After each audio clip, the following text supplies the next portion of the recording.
Much more comfortable matchup. No more Kallistas into Ashes. That makes me very happy, because this should, at the very least, be a more even game compared to game number 1. Yeah, I don't expect Prince to die level 1 in the jungle, and that is certainly going to be a phenomenal start. And I really like what you spoke about here, because you can play pretty divey around the mid-game. Super Mega Death Rocket as well as the Moonfall is a phenomenal combo for just making sure that you can get initial damage down. So the Wombo is certainly there here for Live Sandbox, but like you say, you can switch to more of that peeling playstyle for things like the Set and the Gnar. So should be very interesting. The pick potential in the mid-game here for the T1 composition is something that we should not underestimate, though, and their ability to potentially snowball, especially on the back of this Viego, should certainly be something that we should keep in the back of our mind. So let's see how T1's going to be able to do it. Their macro control and their tempo advantage in the last game certainly saw them through, but will they be able to get that level of control now with a clean slate for Live Sandbox? Oh my god.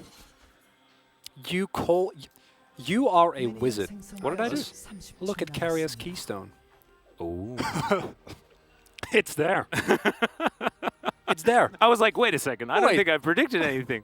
But yes. Yes, you have. Yeah, there we go. It's a game early. But this is Carrier saying, like, anything you can do, I can do better. You know? He's like, be a T1 support. Well, we'll see. I don't know whether you can necessarily prove who's better at being a T1 support just yet. It's early days. However, let's see how many steals he can get in this game in comparison to Effort.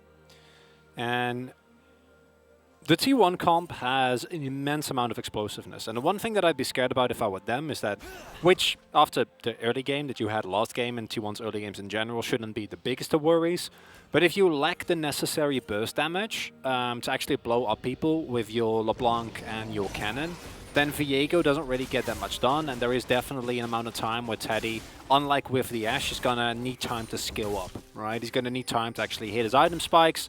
It takes a little bit longer for them to actually get to a point where they're going to feel comfortable, as Leashless start here for Owner means that Prince and Effort going to be a little bit behind. I think Prince got the experience for that minion, so yeah, shouldn't feel too horrible, but still control here available for Teddy. Yeah, it looks like it based on that experience bar. We will have to see. So we'll check out some of the win rates here. Teddy, first game on Aphelios so far this season, is quite interesting, but we know that he's played a fair bit of it. Carry's going to get flayed. He's going to answer back rather nicely. Meanwhile, Teddy just clearing out that wave, looking for that level 2, but it is going to be Live Sandbox that do collect it first. No actual engage to come through on that one as the hook going to miss. The Unbreakable was there regardless. And with both junglers pathing topside as well, also expecting to see a similar style of game where it's going to be all about the topside. As I think that last game we saw that it was honestly, outside of course the advantage that were already being accrued across the map by the entirety of T1, specifically Teddy and Owner. Yeah, I don't know. That's not bad. No. It's, you know, 82%, that's... Certainly not the 100% that it was, you know, at the beginning of 2015, but still, it's pretty good. How dare he, Atlas? Yeah. How dare he drop below 100%? And also, as far as LCK win rate was concerned, it took a little bit longer than that for that 100% to go down. As Owner should be able to pretty comfortably collect himself this Rift Scuttler, but it is in full vision of Live Sandbox, and they are going to answer by taking a Rift Scuttler of the bottom side of the map. And this is the last time it was done by Teddy and Carrier, and this time it's done by Effort and Prince, so that's a nice pivot. Last time it was a really bad feeling for Sandbox, and it kind of ties as wow. That's two great win streaks. Yeah, we are win streaking pretty hard for both of these 80 carries, and one of them is going to have to lose. And as we have a look, history states that it should be the Aphelios. Yeah, makes a lot of sense, right? Jinx outranges the Aphelios, takes away a lot of the potential for him to go full 200 years, as we know he loves to do. Requires a little bit more proactive play into him for that to really be a thing. And Jinx can also team fight, especially with a fresh. Fate in a bit of trouble. Sidesteps absolutely everything, though, as they do manage to get the concussive blows, but Fate's like, nah, I got the pit grit. I'm going to be absolutely fine. Nice dancing shoes here from Fate. He's dancing Atlas. That was very impressive. Doesn't even the boots yet. Of course, does have fleet, so marginally more movement speed. So maybe the dancing socks. Is that what you're saying? Yeah, I looking at the icon, I'd imagine that fleet is like an enchantment, right? Or it's like a kind of a like, what is it really when you get fleet footwork in your rune choice? Like, what does it do for you? Does it give you boots? Does it give you just better feet? I don't know. No.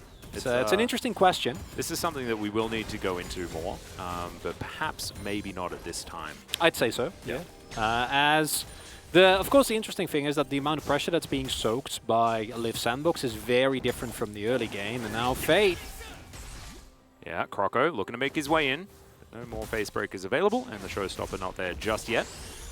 Just to let you guys know, the stats that we're showing for these matchups and things like that is based on the summer season, as Fate might just die here. One more auto, the flash, but the auto is already in the air, and Faker will get the first blood solo kill this time around. Caught on too long on that haymaker, and without that, a lot of your survivability just immediately gone. Faker finding, honestly, an effortless kill. Felt very nonchalant, just throw in the auto, doesn't even have to use his summoners there, and it's exactly those type of kills you can't afford to give over, because I think one of the things that as Liv Sandbox you were looking for was a relatively uneventful early to mid game, and then find a good team fight, you know, get that Maganar, get a 1-2k gold lead and snowball the game from there. When Fake is getting early kills on LeBlanc, it's not a good look. Yeah, Fed LeBlanc can also skew an entire game, as we're going to watch Faker navigate this one. And it's sidestep into, lands the chain, skirts it past the 미리 minion. 잡았고 미리 노플 뭐하노 Got mid. 나이스! No flash. What are you doing? That's what he said Good. at the end there. 나 6분에 봉불. I hope that you guys could hear the Korean casters in the background there, losing their minds. And that is exactly the type of thing that I think from Fate or Summit. Yeah, slicing Maelstrom. Just going to be softening up Summit here just a little bit. Just tells him to get out of his lane. It's a bit of a get off my lawn type play there, as Liv Sandbox going to take away yet another Southern Rift Scuttler. There's Teddy. Just uses the last of his Calibrum there quite effectively to get some poke damage down. And it's also something that I traditionally wouldn't expect from Fate. I think when you love criticism at Fate, it'd be more towards his sometimes inconsistent late game. But his laning phase has honestly generally been super solid. Has been able to match with the best, never really lose lane, find good skirmishes together with Croco. And the one kill on LeBlanc is not a disaster like it was in game number 1, right? It's a minor gold lead. It's something that as T1 you're going to be very happy about because it gives you just that extra edge when you set up vision traps for Liv Sandbox. But it's not insurmountable. But it is the type of moments I think as Liv Sandbox also kind of are going to get in your head. Yeah. You know, like just getting killed like that, giving up such a freebie, honestly. And Fate. Yeah. Faker fishing for yet another chain, but Fate pretty close to his turret this time around. He should be okay. Is Teddy and Carrier looking very aggressively postured here on the bottom side of the map on Liv Sandbox. They know that Faker and Owner are both out of position, and Prince is just dead. Carrier going to be able to stand beside his jungler, and Teddy moves out of the turret range. The minions still there, and this is going to be a fair few plates. As Shelly will go over to Liv Sandbox, but how many plates will T1 be able to collect bottom side as their reward? And they might even get Shelly. Yeah, okay. Got a bit of a teleport coming through here from the keystone of Carrier. So he's going to turn up. Cannon's going to have to flash away pretty early, though, as Carrier's going to surprise them by popping towards this Baron pit. Now moving potentially away is Croco. Moonlight Vigil going completely wide. The Moonfall, I tell a lie, is now Summit. He's going to have to get out of there. T1 immediately on top of him, though, as Canna just blocking the rest of Liv Sandbox out of the area. He will sacrifice himself for it as Faker just watches as the hook doesn't connect. And now he's got his cooldowns back. Heartbreaker comes forward. Effort going to be taken down. And now it's just the resets to come through. Faker collects another kill, and Sandbox are falling apart.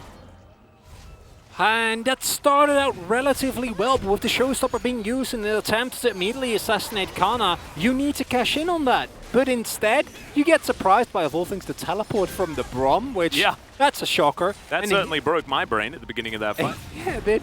And here you see the value of the pressure that Faker was able to have in that lane, right? Because he's able to get that kill, you're able to get bot side vision control, you're able to get the shove. And because you get the shove, even with a relatively minor wave getting thrown down into an AD carry that has decent wave clear, they don't have time to clear the wave, right? So the 4-man dive is successful. And then Croco, if you're able to hit the ultimate, you might be fine, but honestly would have liked for him to wait a little bit longer. Not quite coordinated with Summit, because Summit's Nars have been so good. And if you can combo that, you can win this fight. You see even here, it's relatively close. If that hook hits on Faker, that might turn it around, but instead they overchase. And that's where the power of the Viego de LeBlanc and the Braum really shines. Yeah, as soon as one domino falls down, it's just so easy for T1 to follow it through. 리콜하자. 나 Unsealed spellbook. Carrier pretty happy about his decision, already reaping the rewards. The Flame Trumpers just tell Teddy to move away, and he's going to say, all right. As now, he's just looking to kill Prince underneath this turret. Moonlight Vigil is going to miss. Good sidestep there from Prince, as Teddy is going to take a turret shot, but still wins out on the trade, as now Summit is dead here on the top side of the map. Goodbye. And T1 now just going to start the Rift Herald for themselves, and oh dear, Chronicler, this is going to hell in a handbasket. Remember when I said the sandbox bot side can scale, nicely done, has a lot of really, I say varied power as well, can go multiple modes later in the game. And the top side, good dive, nice early skirmishing and team, well, they're collectively 0-4. They got 1 assist on Fate, but that is pretty much it. The 1 kill that they get also didn't go to Prince, it went to Effort. And they're not going to get this Drake, so they lose the Herald. They lose the fight. They are now considerably far behind in gold. And this is where that win condition from T1 is in full effect, right? Like you just find one person, doesn't really matter who, and you blow them up. And as long as you don't group up with 5 people and you keep a little bit of a nice spread, you keep your slicing Maelstrom for a good moment, you know, Carrier can get a lot done, can exhaust someone like Croco when he tries to go in. With this deficit already this big, it should be almost impossible for Liv Sandbox to find their way back through one decisive play. So then it comes down to, is T1 going to make a lot of positional mistakes in side lanes? Are they going to fall, face check brushes, get found by Effort? Well, and I don't think that's a great place to be for Sandbox. Yeah, I think that if T1 have showed us anything, it's been pretty clean, the play around their positioning, and this wasn't for Summit, unfortunately. Just overextended there just a little bit, as now Effort can avoid the Winter's Bite as he moves on out of the way, but Owner looking for Prince, who is told that he is not allowed to head towards this lane. Yeah, that's gone.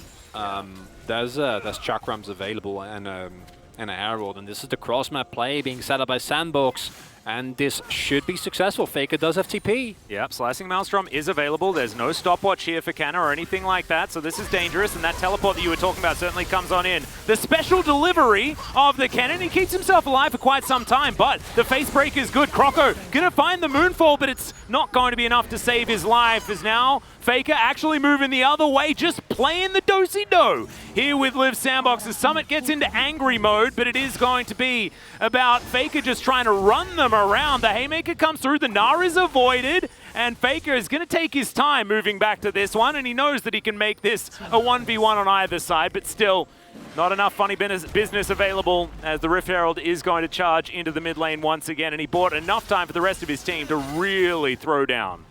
Yeah, that's not worth at all. You lost mid-turret, and you're going to lose plates here. Might even get dove. Owner is in the area. Yeah, Teddy's got those close-range guns as well, feeling pretty good about that. As looking for yet another plate. Look at this, he's so strong right now. He's got the Gale Force completed as well, which is not the most common item that we see. Going to be more of that traditional crit 80 carry without the added safety of things like the shield bow. But the extra mobility going to be really helpful against Moonfall and the Gnar.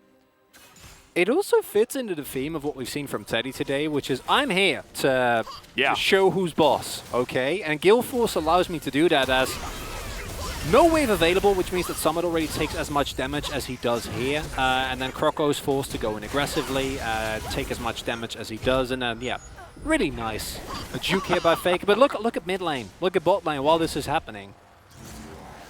It's, you know, you get him eventually. You get the LeBlanc, but Faker wastes as much time as possible. And you get both mid lane turret, a second charge, and a plate. on bot side. So you're going to be extremely happy with that, because it's also still it's a 2-for-1, you know? It's not the worst. Oh, no. Okay, Prince not going to overextend. But there's multiple people. Maybe overextending includes moving towards your outer turret in the bottom lane. Yes. As look at all of this vision for T1 as well in the area. My goodness, it's such a scary place to be for a Jinx, even if she has Lantern access. I think Carrier just ghosted. Yeah, why not? Got to cycle through your summoner spells. He likes pressing buttons. Why not? Yeah. Take it away from him as Fate tries to run towards Faker, who is going to close that distance himself. Hook is going to go wide. Faker is just playing with them here in the mid lane. T1 rotate over. And this is a very happy Faker this game. Managed to find himself his solo kill in the early stages. And now it's all about just having this mid game, which T1, we already said this earlier on, right? Their comp is so strong in the mid game if they are able to get any sort of advantage, because playing around vision for this comp, so scary for Live Sandbox. They don't even need an advantage, you just need to not be behind. Oh, but when Prince they almost explodes, the chains are still connected. It's not quite enough damage just yet here for Faker. That's through exhaust. Yeah. That's why Atlas starts giggling, because what else can you do? Like, he got exhausted. He's level 11 already, he's 3 levels up on Prince, and that just kind of hammers down the desperation that you gotta imagine that Liv Sandbox is feeling here as... All right, there's a Gale Force as the ulti comes through from Carrier, but the flash was there from Summit. Still happy to make that trade. But yeah, T1... Yeah, this is what I thought Teddy bought the Gale Force for, by the way. Yeah. It's basically a Prowler's Claw. Let's be real. He's really... that'd be really honing in on the... Yeah, you just don't want that much lethality, you know, because he's already going to build a collector, so Gale Force is going to fit. Absolutely fine. It's terrifying. And the problem with the Sandbox, like trying to play this comp from behind, this comp, until very late in the game, you're looking at 3 items from Prince, needs to do stuff to actually get something done, right? Like, you have very limited range wave clear. It's basically just Prince. If he doesn't pop off in fights, you're going to be reliant on the synergy between your 3 topsiders. But again, with the amount of control that is available, T1 are really going to have to run into it as... Yeah, Croco and Fate moving on in here. Carrier is just going to give himself away for this one, knows that he's dead. And meanwhile, Inner Turret falls in the mid lane. And I don't even know whether much more is going to be collected here from Liv Sandbox on the top side of the map, as Shirley has been started here by Owner. But that, I think, seems a little bit overly aggressive, as they will be able to take the top outer turret. So that is going to be the trade for the Inner. Not necessarily the greatest, but Summit is also splitting on the bottom side. I think you can take it, I just don't think they want to. Which is kind of funny, but with the amount of pressure that they've already found, the outers already down in both mid and bot, and the fact that, yeah, giving up this Drake as well, or getting this Drake rather as T1, just puts off... Oh no, it's Infernal. So, oh no. That's going to break down some of the walls here as T1 moving on in. Not going to be able to steal away Shirley, but now they're just going to guard the eye as best they can. And Liv Sandbox, they're not allowed into this river. This is T1 territory. And it's just not going to be a thing. So the eye's looking around, it's like, where are my owners? Where's my family? They're not coming to collect you, I'm sorry. You're going to have to go back to the void. It's just the saddest. Yeah. Actually, is it sadder than being, you know, taken and then forced to throw yourself into a turret?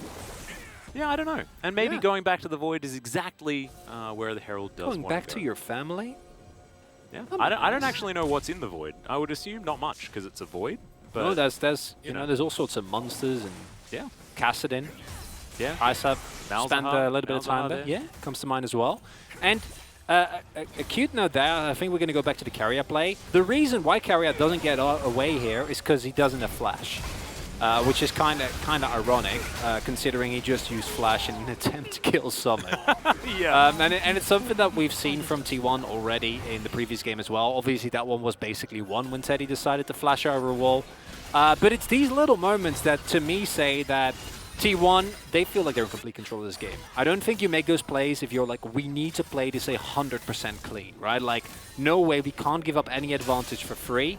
That kill not going to mean anything in the grand scheme of things, but the fact that Carrier is willing to flash that far forward on Braum, a champion that just doesn't have the greatest of engage, is a clear sign that they're having a good time. Also, Carrier's cleanse, by the way, just making sure that everyone knows that. Yeah, he does now. Now he can cleanse and stand beside his teammates, and he's going to be absolutely fine. That exhaust going to be there as well in case Croco decides to dive on top. Certainly a fantastic tool there. It's now T1 trying to work out where their next port of call is going to be as far as putting on the extra pressure. It's currently 4,000 gold in the lead. Things going swimmingly here for T1 in game number 2. Wasn't expecting a 3-0 for this one, but T1 certainly coming in looking like the strongest team so far today. Hoping that we can see Liv Sandbox try and turn this one around, try to come alive here in this series. There's still an opportunity in this game, but they do have a tall hill to climb as Canna finds Fate, gets a bit of damage onto the set. And I think that opportunity to get back into this game for Liv Sandbox is the Baron. That is basically the only opportunity. There have been many a Baron throw in the LCK. Just, I mean, in general in League history, you know, there's a lot of them. And in this scenario, unlike last game, I think that T1 at a point might get seduced into trying and go for a greedy Baron. And I think that turn, not as good as it was. I think it's harder to move into them because of the Brom, the Aphelios. And we've seen teams just set up shop. Nongshim did this yesterday, where they just like, yeah, just come into the Baron pit. It's okay, it will work out for you. Because that's where Liv Sandbox, I think, have an opportunity. Then maybe you can get multi-man combos, you can try and get Prince to pop off once he has his second item available, at the very least. Ideally you want third, but I don't think that Sandbox are going to get that much time in this game. So that Lord Dominic's possibly not going to be within reach. So then as T1, if you just play that cleanly, you have good control of the area and you get off Baron soon enough to try and turn. I think it's really hard for Sandbox. And T1 are playing accordingly as well. Yeah, no, this is very impressive here from T1 as Croco just going to spot the fact there is a bit of a turret there sitting in the brush. Summon in Mega Gnar, going to be a difficult one to dive, especially with Croco there to assist. But you can see T1 have just claimed all of this vision towards this top side. If they win a fight, it could just be Baron. Remember, Teddy is very strong in this game. With Sandbox, 4-man strong here underneath their turret. They don't have the set, but he has teleport available. T1 just playing with some smoke and mirrors. They push that wave in. They decide that they're not going to push their luck. Mid lane once again going to be tended to. Faker going to be able to do that as he spots the rest of the Liv Sandbox. Pokes his head in and says, well, that's a few too many. Just saying hello. Yeah. And yeah, now you hit the 2-item spike on Teddy. Yeah, oh yeah, you can't fight this as Sandbox. I'm like, maybe the 2-item. That was Aphelios, a big you can reset. Yeah, and then it's like, oh, Faker is on. Oh, owner got yeah, no, that is not fightable. That is not an objective you can contest. And I already made a bit of general unhappy noises when we saw the Infernal Soul, and the reason for that is that Infernal Soul on a Fat LeBlanc or a Cannon or an Aphelios, anyone that does damage. Yeah, it's not very fun to play into, and it's also less space available for Summit to make the big plays, right? Look at the spaciousness that is now here for T1. Drake's getting started up.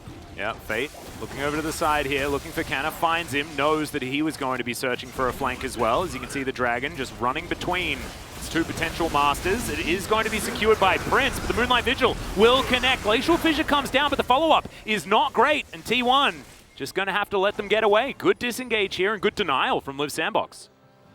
A lot of respect there from T1, now trying to get the macro play by rotating towards mid. Can definitely get a shove on this mid wave if they want to play it a little more greedy. Won't. Instead, gonna take control of the Baron pit. Don't expect they'll actually try and go for an attempt to take it. That is a lot more risky.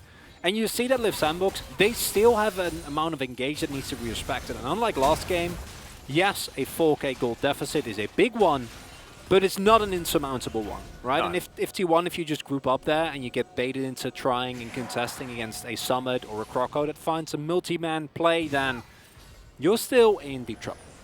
Yeah, especially once Prince gets some items. But right now, he doesn't necessarily have them. Hasn't hit item number 2 yet. We're going to be waiting for 3 before he really, truly comes online.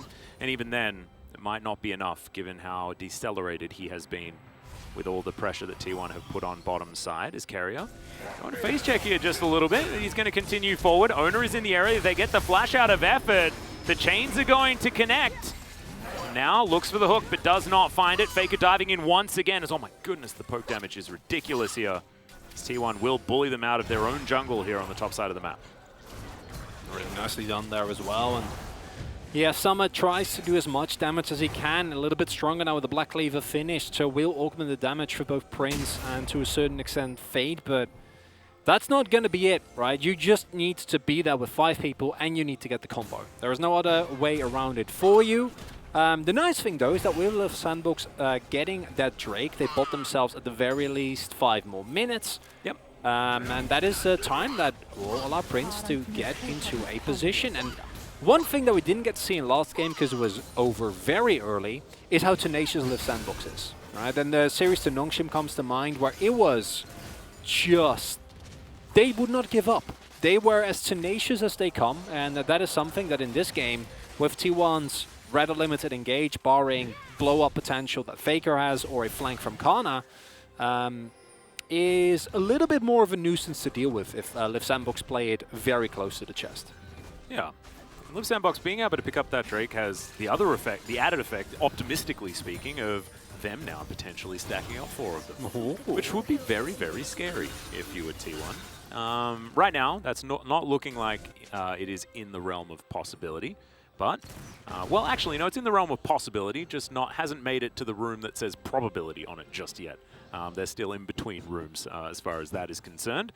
Yeah, I think possibility is like the foyer. That's also a much larger area of the building. Yeah. It's in fact infinitely large in a lot of ways. As owner, he's looking for Crocker here on the backside, and now he's going to get delivered 3 members of Liv Sandbox. There's the Heartbreaker. Owner just taking this one by himself for now, but he does have the stopwatch. Flame Chomper's not going to connect as Effort has a stopwatch of his own, but he's still most likely going to die. Crocker uses his over the wall, will keep him alive, but now he's not actually able to continue fighting. Summit in the same boat as he hops his way out of this one, and T1 with this 1 pick, is it enough to get themselves the Baron? And Teddy with that Crescendum Severum combo, that's a lot of Baron damage. Looks like they are going to go for it. And that is still, I think, a possibility for Liv Sandbox to turn. I would much rather, as T1 I think is doing, try and set up a trap, right? Not actually do this, wait for them to walk in. Are going to start it after all, because this is now another Liv Sandbox. If you can find them here, if you can take down, hit those multi-man ultis, T1... dangerous game Maelstrom here. Still available here as Fate does find himself the Facebreaker, but he's not going to be able to find his way in. Teddy with the Graviton, but no Moonlight Vigil, and T1 do just back away, not biting off more than they can chew in this instance. And the result of that is that now Liv Sandbox, they can shove mid and possibly take control of the bot side jungle as well. And that could give them an easy avenue into a second Infernal Drake. And while the gold lead is still there for T1, we're seeing how Liv Sandbox using the pressure that they have available with this threatening combo. Oh dear, Kana gonna get his face broken yet again as Summit moves on forward. There's a slicing Maelstrom, finds himself the stopwatch, but it's not going to keep him alive, just smashed into the wall. Unfortunately, the cannon is going to fall down, so now T1 will be without their cannon for 30 seconds of this Dragon's beginnings of life. The downside of this is that now T1 is the one who's going to be able to take control over the bot side river, right? As Liv Sandbox, they make the call to try and keep pushing a little bit, sending 3 people back. So they're just going to give up this Drake and try to get themselves back in a better position gold-wise. And looking at Prince's items, more global gold I think is good. Because while it's still, I think, a relative long shot, with Prince sitting on a 3rd item, that fight in 5 minutes all of a sudden feels a lot more winnable. The gold lead has shrunk to only 2k. No, I agree. I actually think that it was smart. You know, cut your losses, assume that you're not far ahead enough to really want to go for too much more of a fight, but maybe you're going to be able to find something as the lantern going to be very valuable. Prince avoids getting that last auto through. Owner was desperate for it. Still not enough to win them the team fight. And the amount of damage that was soaked here by Effort before it actually died is insane. Also takes a Moonlight Vigil to the face, uses his stopwatch, dodges a lot. And honestly, I would have rather seen Sandbox make a play on the Dragon here. I think that the play that they went for now is high risk, high reward. Because if you win that fight, you're golden in 5 minutes. If you lose it and you give up the Infernal Soul, that is basically any possibility for you to win the game. It's kind of gone. Because once Void stuff is finished for Faker and he has an Infernal Soul, you're not going to live. Doesn't matter who you are. Doesn't matter that you have heal available or a fresh there with you.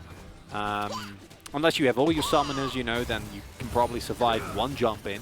But it's not the craziest place to be. So high risk, high reward from Liv Sandbox, because now trying to put themselves in a position to win the subsequent fight, turn that into a possible Baron. And ST1, we mentioned earlier, and we're really seeing it now, is that their ability to turn, not nearly as strong as in Game 1, and that Leona ban actually paying dividends, because even with how good the Braum is, it's much more of a reactive pick.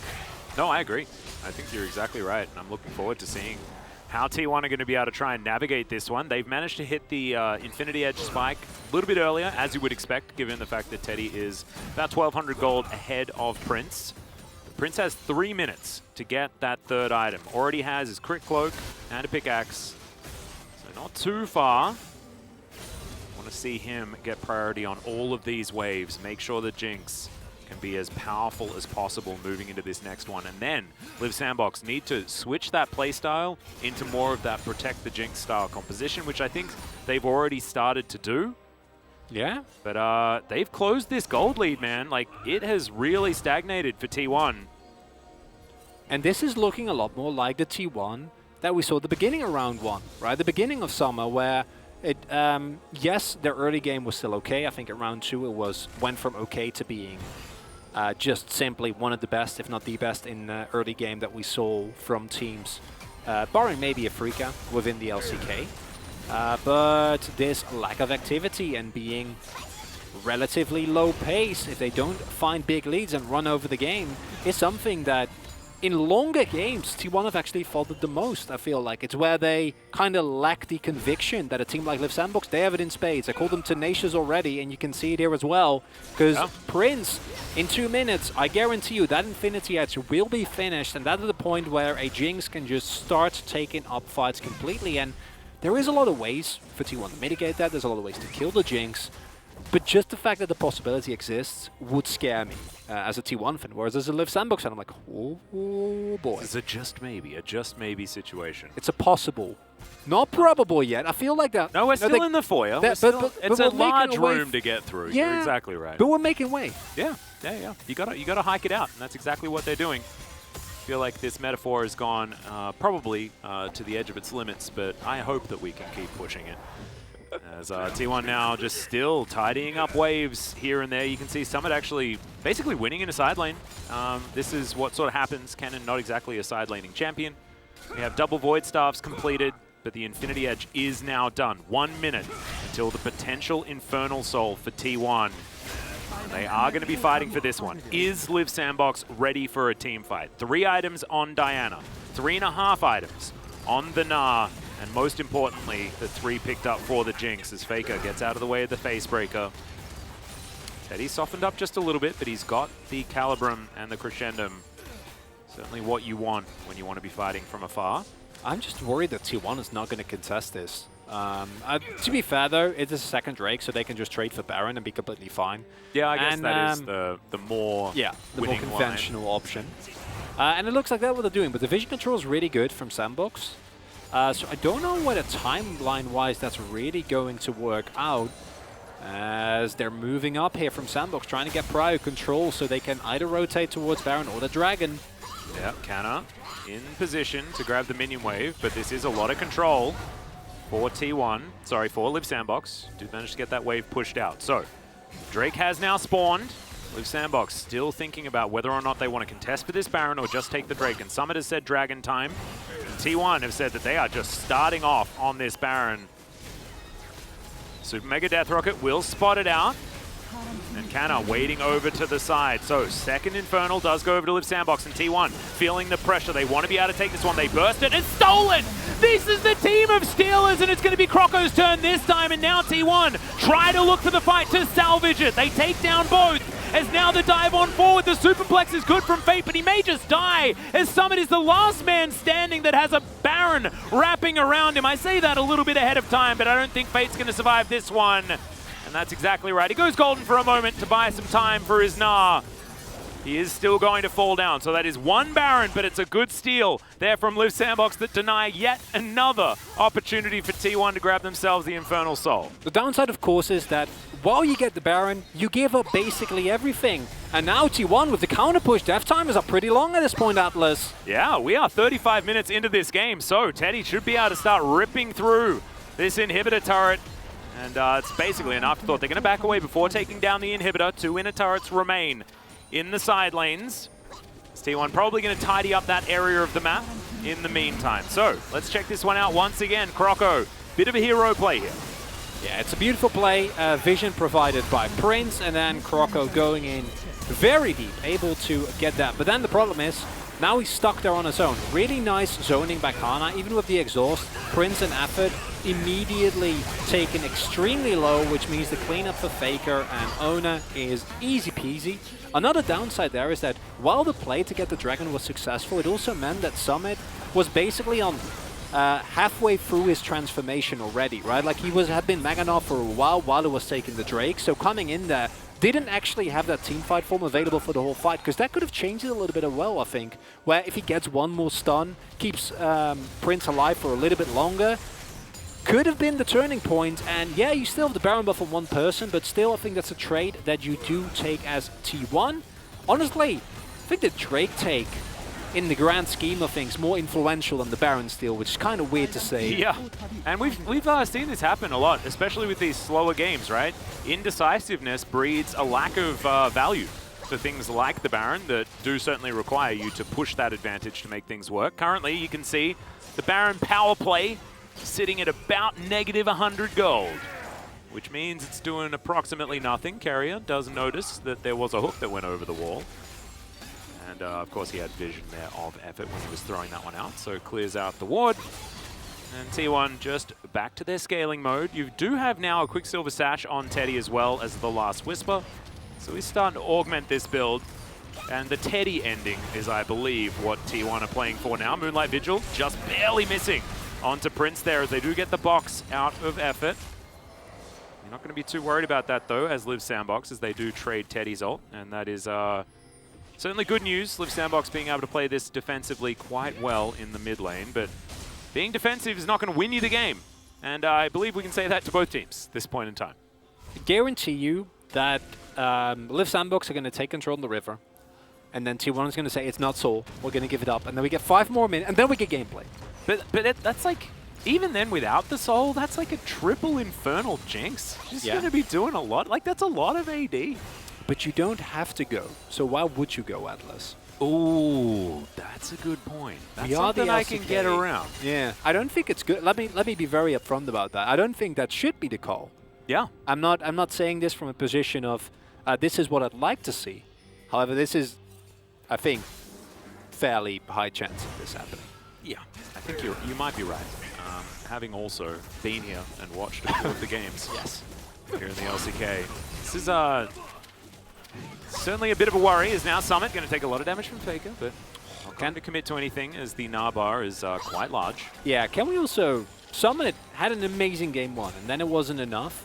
Also, basically unstoppable and unkillable by anyone on T1, right? Like, no one can really answer him inside, I don't think, with the Wit's End as well. And still very much in a position to carry games. 30 seconds on the clock for Drake, and... Ooh, decent flanking ward here. It's quite far away for Canna, but he could get there if they do decide to move down to this Dragon. They're looking for a bit of poke as the Chakrams do come back to Teddy. Calibrum is available as Ona's going to move to the south. T1 trying to keep them in position as there's the Moonlight Vigil. A lot of damage as Prince. Faker now looking for him. He's got a huge target. I mean, Faker just needs to get in there with a couple of spells and he's dead. Teddy going to use his QSS to stop that hook from being anything to worry about. T1 almost managing to find what they want. Faker just needs to find one more little pick, one more little corner as Canna has moved that teleport towards exactly the ward we were talking about. Prince now eating through some honey fruit as in goes Ona, and there is the slicing Maelstrom. Canna gets rid of Prince from the team fight, but my God! Summit and Croco obliterate the bottom lane of T1! And the top side of Liv Sandbox have done their job, and now it looks like it is going to be 3 Drakes going over to Liv Sandbox. And the trigger does get pulled, but it doesn't end well for T1, as that backline dive coming into full force. A very split up fight as Croco. Yeah. Oh no. Faker should be able to finish him off here as, yeah, the Diana is going to fall.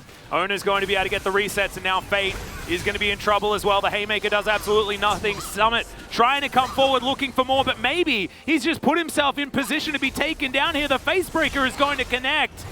As now Owner heartbreaks, but yeah, I think the heartbreak belongs to Summit this time around as Faker just pops to as many different directions as he is likely to go. Anar comes down, but the drill is not going to connect onto Faker. It's only a matter of time, and that is going to be the finish as T1, in the end, I think, find the advantage they were looking for. Because that play was won. That was beautifully done by Liv Sandbox. You get the Drake, you get a couple of kills, and then they get baited into an extended skirmish that is beautifully played out. And the reason why this goes this way is because you see the fight is split up, and it's Fate and Summit that find Carrier. And the Aphelios, yeah, it's Aphelios, you know, you're good in playing into dive when it's front to back, not when they're actually on top of you, as is the case there. And then this bot side, it obviously goes okay. Nice exhaust there immediately onto Kana, who is able to, just, straight up 1v2 them. Cannon at this point, and monstrously fed also as the Rabadon's finished. He and then got here, a bit like, tired in the middle there, as you saw. With this is perfect. You know, just give up Croco. Just give up Croco and you're completely happy here. Well, you're not completely happy, but you're more happy as Fate decides that, sometimes Fate decides against you. That's without the capital. No, I agree. And this is something that I think we've given a lot of criticism to Liv Sandbox as a whole, justifiably so, is that they are baitable into these kind of skirmishes, and then you're skirmishing late game against a LeBlanc and a Viego, and that just doesn't really work, unfortunately. Now, the Baron was picked up. It's not over quite yet. Liv Sandbox still in the game, and there will be a Drake in 2.5 minutes, which can still be picked up, but... The 7th Drake of the game. Yep. Certainly feeling like a big collection of dragons this time around, as Owner is going to get himself out of the way here. Prince.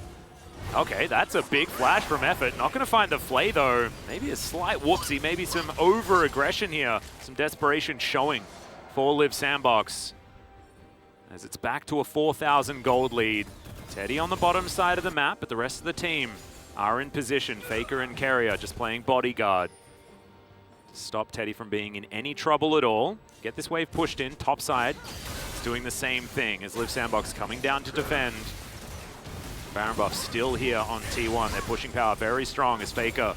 It's a lot of poke damage onto Croco. Half of his health bar now taken down. Liv Sandbox 4 strong. Down here, should be able to defend. Stop this inner turret from falling. And we talked about the lack of power that Liv Sandbox have available when they're playing defensively, and their relative lack of ranged wave clear. As long as Prince is in the lane, obviously Prince's wave clear is nuts. The sieging for T1 is also not great, unless you find damage like that. Yeah, Moonlight Vigil comes down. That is a lot of damage. That's going to be enough to grab themselves this inner turret. T1 didn't have to invest too much towards that one. Love that play. Almost unanswerable. Yeah, by Liv Sandbox, as Prince just takes too much damage if he's caught in the AoE. And now if you get the topside inhibitor and you keep poking away with Faker, setting up for this next Infernal. Yeah, it's a bit of a roundabout way as T1, but as long as the end result is good, I don't think you're going to complain. You got to imagine as well that as Liv Sandbox, if you lose this one, it's going to feel bad. Double teleport coming in. Yeah, fate might be met by T1, though. All 5 members now just collapsing on top of him. The Mimic Distortion will get Faker in there as he moves back to the first one, then the second one. And he is going to be able to at least deter Fate from getting on over there. I was a bit scared for the Liv Sandbox mid laner, but survives in the end. Not going to get routed by T1 at this stage. 45 seconds on that all-important Infernal Soul. And this is a soul for both teams. Now, Liv Sandbox have earned themselves a reputation of being stealers, thieves here in the LCK. They are so good at winning those smite fights. Can they get in there? Will it be Effort that somehow does it with a flame-powered auto attack? Or will it be, which is more likely, Croco getting through and stealing another one here this game? As maybe, just maybe, that's what they're going to have to lean on, as Faker has done so much damage this game. 11,000 more than the second highest number, which is, of course, Kana. Impressive performance here from the man in the mid lane. And while the Jinx is online, also went for Maul, so as your main win condition here. Not a good Croco. place to be. Oh no, Moonlight Vigil actually coming down as well, as Teddy's just said, no, get out of the way. Effort loses the majority of his health bar just from Teddy. Pressing what, like a Q button? An R button? That was it. Didn't even need to auto him. Liv Sandbox licking their wounds are going to back away. There's an open inhibitor in the mid lane. The Baron's up in 2 minutes time, but T1 shouldn't need it here, as they've just pulled that tempo advantage that we talk about. They've got themselves the Infernal Soul, and now they're looking to just rid the base of any of these turrets and inhibitors.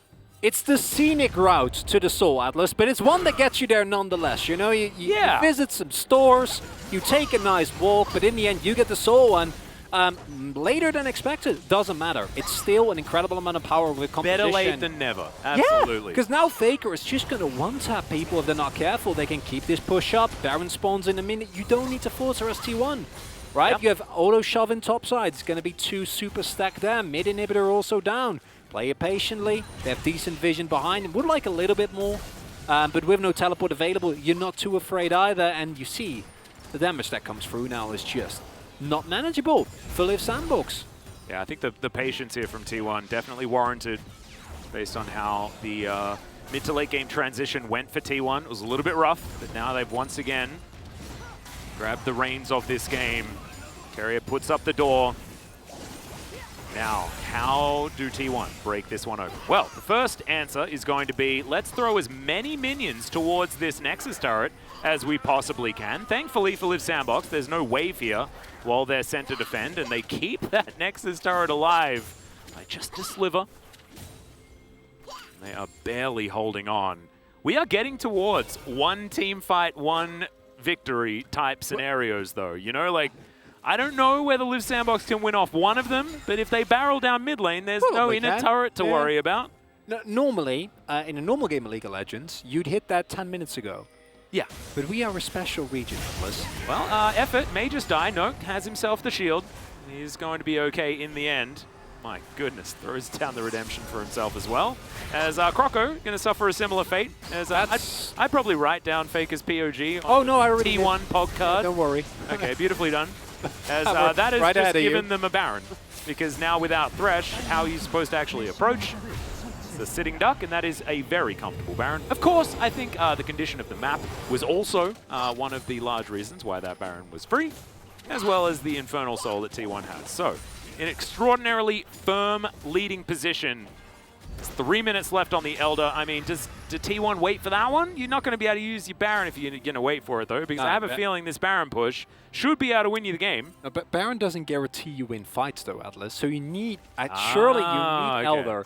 And then if you wait long enough, you can sync up Elder and Baron, and then you can get both, and then you should definitely be fine. If you want to take it safe. Yeah, if T1 are having flashbacks, is it flashbacks to the Jin Air series, or is it flashbacks to the Nongshim series? Yes. Yeah, I agree. It's touche. Yeah, it's probably a lot of those. And also, let's not forget that T1, in their heyday, and this is of course very, very far away, but they were the most notorious for turning these exact type of situations around. Yeah. And I gotta imagine that's also the fear that you have here, because even with the deficit, everyone is basically approaching full items. The power of Liv Sandbox is still something that you need to respect. But you see here the shoving power coming through. I don't know if they can handle it as Sandbox. Especially when Faker can just dive forward with impunity. Looking for Croco here, he's going to do a fair bit of damage.